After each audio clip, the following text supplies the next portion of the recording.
The silence is what eats you first, not the dark, not the hunger. It's the sudden, screaming absence of the world. The hum of the fridge is gone. The buzz of your phone is dead. This isn't a power cut. This is a flatline. The paradox? Your survival kit won't save you. Your generator is a dinner bell for the desperate, and your canned food is just a countdown timer. You think you have 72 hours. You have 7 days before the person you call neighbor becomes a verb. I'm going to show you why everything you think you know about survival is wrong, and how to unlearn it before the silence starves you of your humanity. The collapse of normalcy. The first 24 hours are a psychological war. You will lose it if you indulge in normalcy bias.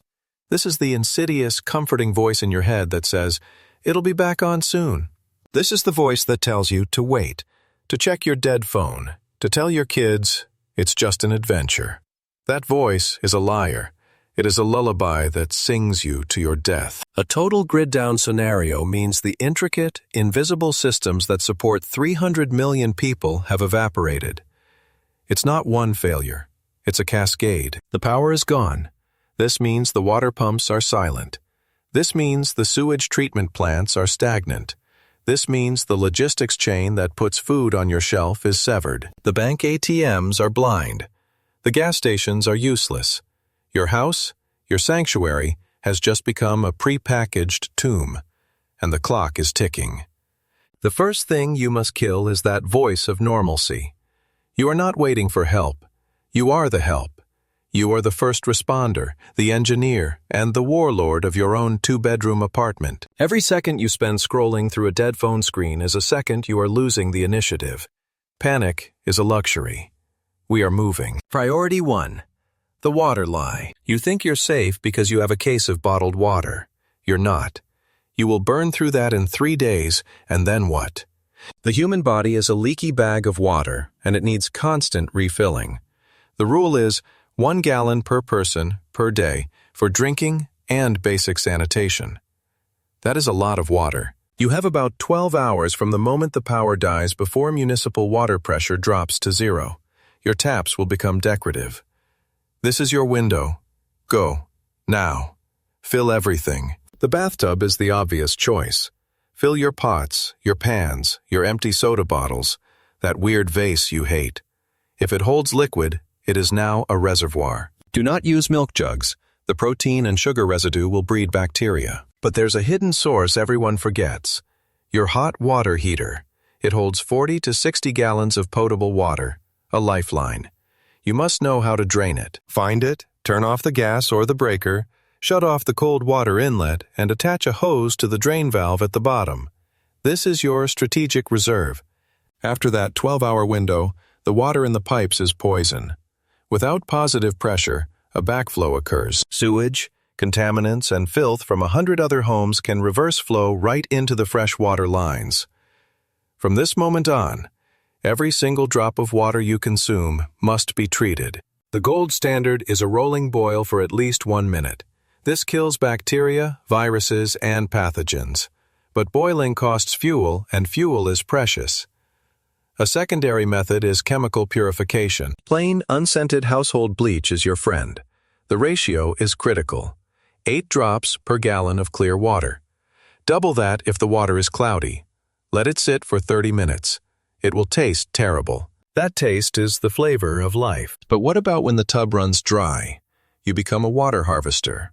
Set out tarps, trash bags, anything to catch rain. Funnel it from your gutters, but understand that water is contaminated with roofing tar and bird droppings. It must be filtered first, even just through a T-shirt to remove sediment, and then boiled or chemically treated. In a desperate pinch, you can dig a solar still. This involves digging a hole, placing a container in the center, covering the hole with a plastic sheet, and weighting the center with a rock. The sun evaporates moisture from the soil, which condenses on the plastic and drips into your container. It is slow, tedious, and yields very little, but it is water. You've secured hydration, but you're losing heat just sitting there. Your home has become a freezer, and you are the main course. Priority 2. The shelter fallacy. Your house is not shelter, it is a shell. It was designed to function with a furnace, with active heating. Without it, It's just a poorly insulated box that will bleed your body heat into the environment. We must fix this. Forget heating the whole house. You will fail, and you will waste precious fuel. You must create a micro-shelter. Choose one room, the smallest one, preferably south-facing to catch the sun, and seal it off. This is your fortress. Use blankets, towels, or duct tape to seal the cracks under the door and around the window frames. Cover the windows themselves. Cardboard is good. Bubble wrap is better. Plastic sheeting is best. You are fighting a war against the 5 laws of physics that want you dead. First is conduction, the transfer of heat through direct contact. This is why sleeping on the floor will kill you. The ground is a massive heat sink, and it will suck the warmth from your body relentlessly. Get off the floor. Sleep on a mattress, on couch cushions, on a pile of cardboard, on a pile of your own clothes. Anything is better than the ground. Second is convection, the thief that steals heat using air currents. This is the draft under your door. Every time you stop a draft, you stab convection in the back. This is why you layer clothing. The air trapped between your shirt and your jacket is the real insulator. Third is radiation, the heat your own body gives off into the empty air. This is where a Mylar space blanket becomes invaluable. It reflects 90% of your body heat right back at you. Create a tent within your sealed room. Drape blankets over a table. Sleep inside it. This tiny pocket of air will warm up, blocking both convection and radiation. Fourth is evaporation. Sweat is your enemy. If you get your clothes wet, either from exertion or precipitation, you must change them. Water pulls heat from your body 25 times faster than dry air. Staying dry is staying alive. Fifth is respiration. You lose a tremendous amount of heat and moisture just by breathing cold air. Wrap a scarf or cloth over your mouth. It will pre-warm the air you breathe in and capture some of the moisture you breathe out. If you must create fire indoors, you are playing with death. Carbon monoxide is a silent, odorless killer. A terracotta pot placed upside down over a few candles can create a small, radiant heater, but you must crack a window for ventilation. A battery-powered CO detector is as vital as a flashlight. Never, ever bring a charcoal grill, a propane heater, or a gas generator inside. You will go to sleep and you will not wake up. And this entire equation reverses in the summer. A heat wave during a blackout is just as deadly. You will live nocturnally, sleeping during the hot day and moving at night. You will hang wet towels in open windows to create evaporative cooling. You will stay on the lowest, coolest floor of your house. And you will need electrolytes. A simple mix of water, salt, and a little sugar can keep your body functioning. You're warm. You're hydrated, but your body is a machine that requires fuel. The pantry is full, but you're already starving. Priority 3. The calorie currency. Food is not for pleasure, it is fuel. You are an engine, and you must be fed calories to generate heat and perform work. Your full fridge is a biological time bomb. The clock starts now. A refrigerator will keep food safe for about 4 hours. A full freezer will last 24 to 48 hours. After that, it is a casket full of rotting meat. This is phase 1, the spoilage clock. You must cook everything. Haul out the grill, cook all the meat, all the chicken, all the fish. This does 2 things. It preserves it through cooking, and it gives you a much-needed morale boost. But be warned, the smell of a barbecue in a starving city is not a dinner invitation. It is an advertisement.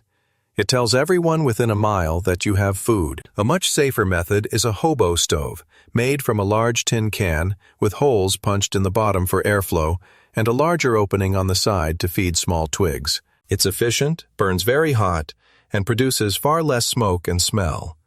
Cook your food, then get back inside. Once the perishables are gone, you enter phase 2, the deep pantry. This is where your planning pays off. Canned goods, rice, beans, pasta, oats, honey, and salt are your new best friends. You need carbs and fats for energy, not just protein. You must now think like an accountant. How many calories do you have? How many people? How many days? You are rationing for the long haul. But you must also ration your morale. Do not eat all the good stuff first. Save the coffee, the chocolate, the canned peaches. Keep them for day 5, when the cold and the dark are pressing in and your will is starting to crack. That single cup of hot, but there is a partner to food, and it is the one that will kill you faster than starvation. Sanitation. The moment the toilets stop flushing, your home becomes a 19th century slum. Disease, not violence, is the biggest killer in a collapse. Cholera, dysentery, and typhoid are waiting. You must declare war on your own waste. Dig a latrine outside, at least 200 feet from any water source and downhill from it. After every use, cover the waste with dirt or lime. This is not optional. If you are trapped indoors, you need a twin bucket system. One bucket is for urine only. Urine is mostly sterile. You can dilute it and dump it in a dead spot in your yard. The second bucket is for solid waste. You must line it with a heavy-duty trash bag. After every use, you must cover the waste completely with an absorbent, odor-killing material like sawdust, cat litter, or even shredded newspaper. When the bag is half full, seal it, remove it, and store it. Where? That is the problem. You must have a designated waste area, far from your living space, secure from animals. Pests are vectors for disease. A rat or fly that gets into your waste and then your food will sign your death warrant. Hand washing is non-negotiable. Use hand sanitizer if you have it.